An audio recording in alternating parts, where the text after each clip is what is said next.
Seanca plenare në kuvend është përfshirë nga debate lidhur me ndryshimet e propozuara në rregulloren e punës. Kreu i grupit parlamentar socialist Tauland Balla propozoi që pika për çështjet jashtë rendit të ditës të rikthehet në fillim të seancës, ashtu siç funksiononte para vitit 2011. Balla e cilësoi zhvendosjen e kësaj pike në fund të rendit të ditës si një vendim të njëanshëm, që sipas tij duhet korrigjuar menjëherë. Në mënyrë të njëanshme nga grupi parlamentar i Partisë Demokratike në vitin 2011 u hoqën për të shkuar në fund të seancës.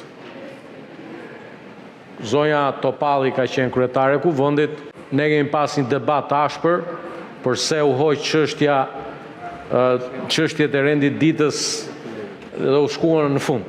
Tani ju kanë ardhur mend edhe me të drejtë thoni që ka disa çështje që deputeti duhet i ngrejë që në fillim të seancës. Tani kam një propozim.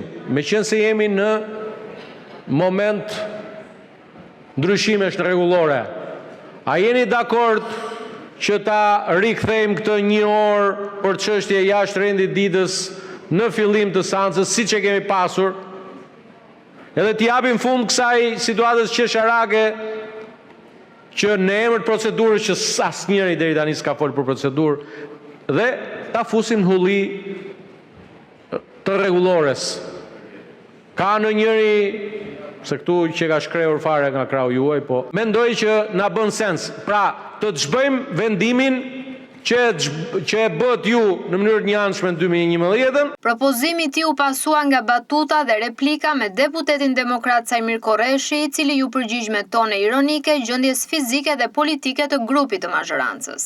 Me që kishte me shkrefjen ton, aty t'i rrëzur fare ande nga matan, me që është kryetar grupi parlamentar, ta shikoj një të vetëm. Ktheu çikë Tauland, kapi çik pas shtyrat marapa se është fishkur. Mirë po për te batutave, deputeti Oert Bylykbashi ngriti akuza më të rënda duke pretenduar se ndryshimet po bëhen për të kufizuar fjalën e deputetëve.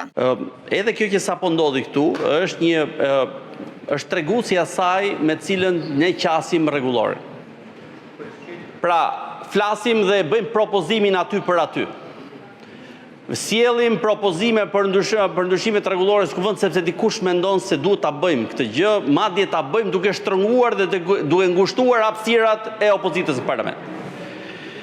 Besoj ju e dini se jeni drejtuesi atij, jo vetëm kryetari i kuvendit, por drejtuesi atij këshilli, por edhe anëtarët që janë aty prezent, po tashmë edhe publiku e di që përkohet reduktimi i kohës foljes deputetëve. Mundet të diskutohet në komision, në këshillin e rregullores dhe mandateve, pa dalë më përpara vendimi i arsyetuar i gjykatës kushtetuese. Në mes të këtyre përplasjeve, kryetari i kuvendit Niko Peleshi kërkoi konsensus dhe u bëri thirrje deputetëve që të ndalin atë që ai e quajti hipokrizi me rregullore në dorë. Unë s'kam ndonjë problem, vetëm problemi është që këtu të gjithë flasin për rregulloren, ju folët me rregulloren në dorë, për rregulloren dhe në fakt sapo shkelet rregulloren.